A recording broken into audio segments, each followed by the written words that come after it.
vía Skype con Eduardo Torreblanca Jack, analista financiero y económico aquí en Mega Noticias TVC. Eduardo, ¿cómo estás? Un gusto saludarte.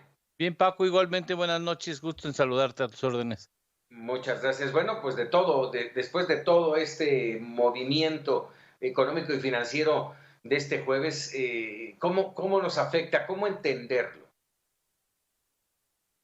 Mira, Paco, me parece que el dato de hoy del INEGI cambia el eje de la preocupación de un sentido en donde nosotros nos preguntábamos si ya habíamos ingresado a una recesión, al eje fundamental de saber qué tan grave va a ser la recesión que ya estamos viviendo. O sea, qué tan fuerte va a ser el impacto del coronavirus en nuestra actividad económica, porque no sabemos cuándo va a parar. Estamos en la cresta de la ola, en el inicio de la cresta de la ola, y no sabemos por cuánto tiempo más tendremos que estar confinados para tratar de evitar lo que ya está sucediendo en los hospitales públicos y también en los privados, de que no hay espacio para atender a los enfermos y de que tienen que haber unos semáforos, hágame usted el favor, para determinar si a usted le toca respirador o no, y a las personas que estén graves, pues ya les tendrían que suministrar sedantes para que tengan una buena muerte. Digo, dicho en términos crudos, pero así están las cosas. ¿Por qué? Porque hay una cantidad de enfermos muy importantes. Entonces, me parece que ya no hay ninguna duda de que estamos en una recesión. Ahora la duda es qué tan fuerte va a ser. Y los optimistas hablan de un 6% que está muy rebasado por los pesimistas, que están pensando que esto pudiera llegar hasta el menos 15%, con lo que estaríamos en una contracción que no tiene referente histórico desde que se mide el comportamiento del Producto Interno Bruto, una caída abismal. Incluso en el siguiente trimestre, que es el duro, el presidente se congratula de que no fue muy fuerte la caída. Bueno, espérate al segundo trimestre, donde ya está reflejado claramente el confinamiento, donde podremos tener una expresión de decrecimiento de menos 20% según datos extraoficiales, por supuesto, ¿no?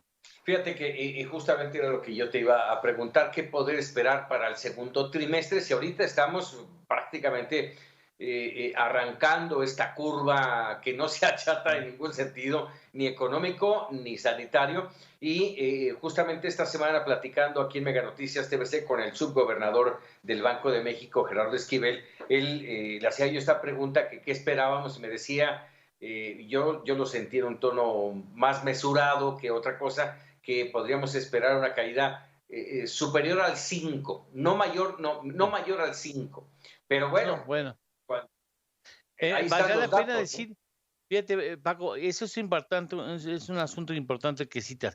Vale la pena decirle al público que este dato es un asunto, es un dato preliminar, es un primer cálculo, que hacia el 26 de mayo tendremos el Sí. dato definitivo luego de una revisión, y que si tomamos en cuenta lo que decreció enero y febrero para llegar al término trimestral de menos 2.4% en términos anualizados, estaríamos pensando que quizá durante el mes de marzo se cayó casi 5%, para dar como resultado de que en enero hubo un decrecimiento de 0.7%, en febrero un decrecimiento de menos 1.6%, y en marzo tendría que ser de menos 4.9%, 5%, para llegar a un comportamiento anualizado de 2.4%. Es decir, toda esta cifra puede llegar a ser alterada hacia la baja. Y después viene la parte más dura del confinamiento en el segundo trimestre, donde veremos una cifra de escándalo, y después trataríamos en el tercer trimestre de empezar a reactivar la economía sobre bases muy débiles, porque el gobierno no quiso aplicar ningún tipo de estímulo fiscal, ni ningún tipo de apoyo a las empresas, ni ningún tipo de apoyo a la generación a que no se perdiera empleo, ya no digamos generación, de que no se perdiera el empleo. Y en este contexto, pues, tenemos un año, bueno, de pesadilla, que por supuesto nos hace olvidar, y por mucho, de la promesa del 4% de crecimiento anual promedio durante la presente administración, y con riesgo de que esta administración quede como la peor administración en cuanto a resultados económicos refiere, porque va para allá a galope. Ahora, déjame ponerlo más a ras de piso, Eduardo, porque cuando hablamos de estos números, pareciera, y lo digo con toda honestidad, pareciera que todo el mundo entiende perfectamente bien qué es lo que pasa con la economía. Y acepto que tuve un diplomado hace algunos años allá en Bursamétrica contigo, entre ellos, y Sí, le aprendí un poco, pero la realidad es que estoy en las mismas. A ver, con manzanitas, ¿qué implica para, para los mexicanos de a pie? ¿Qué implica esto? ¿Cómo me va a afectar? Mire, vamos a ponerlo en términos lo más sencillo posible. Usted se compró un pantalón y en la primera lavada le encogió. Y ahora resulta que es mucho menos probable que usted encuentre empleo. Es mucho más probable que usted le bajen el salario o que descaradamente no encuentre trabajo. Es decir, la economía en estas condiciones no genera condiciones para el empleo de manera inmediata. Tarda en generar la capacidad para generar empleo. Tarda en recuperarse la inversión. Si usted tiene hoy trabajo, cuídelo, porque acaba siendo un activo muy importante. Y si usted le dice que le tienen que bajar el 10 o quizá al 20% del salario, tendrá que pensarlo muy bien y tendrá que decir que sí, porque si no dice que sí, se va a quedar sin trabajo. Ese es un asunto muy complicado. Se va a reducir la capacidad de compra, la gente va a pensar mucho más el poder hacer una compra no básica, tendrá que cubrirse primero la comida en la casa, después tendrá que tratar de adelantar lo más posible en las deudas que se tienen, sobre todo empezando por las más costosas, y tratará de protegerse el colegio de los niños si sus niños van a escuela particular. Y si no, pues ojalá le alcance a usted para comprar los libros que vienen, porque resulta que el asunto va a estar muy complicado en todo el 2020 y gran parte del 2021, Paco.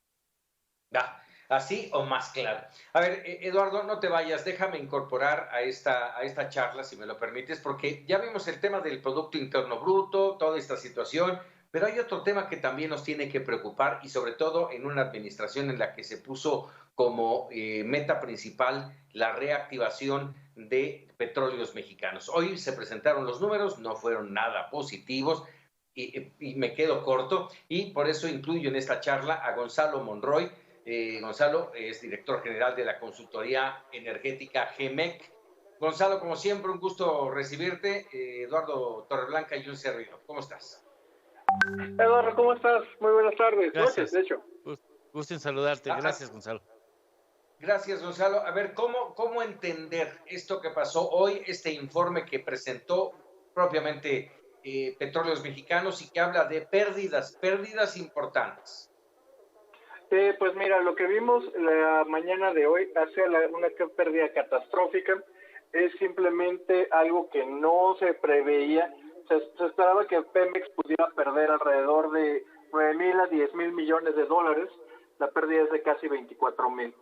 Para ponerle un rostro, una parte visible a esta pérdida, esto es como si Pemex hubiera podido perder 3 veces el presupuesto de bienestar, casi el doble de la Secretaría de Educación Pública. Es simplemente una catástrofe. Así. Simple y llanamente calificada así, una catástrofe. Sí. Y aquí vale la pena apuntar a dos elementos centrales, creo que son los más importantes. Sí. Primero, no importa que hayas aumentado ligeramente la producción, de hecho aumentó 40,000 barriles con respecto al trimestre anterior. La caída del precio influye, pero no es tan catastrófica como lo que vamos a ver en este siguiente trimestre, el de abril, mayo y junio, porque los precios andaban en $41. Lo que es catastrófico son dos cosas. Una, la exposición al riesgo cambiario y a tasas de interés, que perdió ahí Pemex 19,000 millones de dólares en solo 3 meses. Y la segunda es la total y absolutamente fallida estrategia de refinación. Toda la estrategia que había puesto el presidente López Obrador de seguir o de tratar de que todas las gasolinas se refinaran en México, pues hay un dato que creo que es demoledor. Cada barril que sale de petróleos mexicanos, de gasolina, de diésel, de combustibles en general, trae una pérdida promedio de $12.50 cada barril, lo cual obviamente esto nos pone en una completa desventaja y ahí se explica gran parte de la pérdida que acaba de anunciar Pemex. A ver, les pregunto a los dos, además son conocedores de su materia. Si estamos hablando que el siguiente trimestre para Petróleos Mexicanos va a ser peor que el que hoy se anunció, Y si estamos hablando que el segundo trimestre, económicamente hablando, con el PIB, también va a reflejar números muy, muy bajos, muy negativos, ¿cuál es el futuro para nuestro país? Empiezo contigo, Gonzalo. Pues la realidad es que es un escenario literalmente catastrófico, sinceramente. En el lado, por ejemplo, de la energía, ahora sí vamos a ver los precios extremadamente bajos. Ya vimos la parte de los precios negativos y prácticamente buena parte de abril han estado en un solo dígito. Por el lado justamente de la mano de la economía, pues simplemente toda la baja de la actividad económica, industrial, la gente que se está quedando en casa, pues no demanda gasolinas, las empresas que cerraron o bajaron operaciones no requieren diésel, simplemente todos los aviones que están varados en los aeropuertos nos dicen que no requieren turbocina, lo cual todo esto se suma a que Pemex todavía incluso en el mercado interno va a tener unas pérdidas impresionantes. Así que esto, al sumado a esta debilidad que te decía estructural de los precios, pues simplemente vamos a ver que no tenemos a quién vendérselo. Así que esto luce terriblemente mal. Eduardo. Bueno, esto le va a costar este año, y espero estar profundamente equivocado, el grado crediticio a la deuda nacional, o sea, a la deuda soberana. Este Pemex nos va a llevar al fondo a la deuda soberana. México perdería el grado de inversión y vendría pues un desliz cambiario que muy lamentablemente apuntaría a un dólar extremadamente caro, que complica la economía, que depende de mucha importación de muchas mercancías, entre ellos alimentos. Y yo me gustaría aprovechar la presencia de Gonzalo para preguntarle si en este año se habían hecho algunos cálculos que podrían estar arriba de los 850, 860 mil millones de pesos de pérdida este año, tomando en cuenta el dato que se da a conocer hoy. ¿Podríamos pensar en una pérdida este año que supere el billón de pesos? De hecho, Eduardo, es muy posible que eso sea el caso en la mitad precisamente del año. Les adelanto, ahí esto va a empezar a mejorar un poco en el último trimestre, cuando se paguen justamente toda la parte de las coberturas, y eso va a aliviar lo que va a ser probablemente el peor año en la historia de Petróleos Mexicanos. Pero bueno, hablas de las coberturas y esas coberturas son mínimas. Es correcto, esas coberturas, y qué bueno que las mencionamos ahorita, están a $49, pero solamente cubren el 14 al 16% máximo de la producción petrolera mexicana, lo cual obviamente significa de que el 84 al 86% de la producción está totalmente expuesta.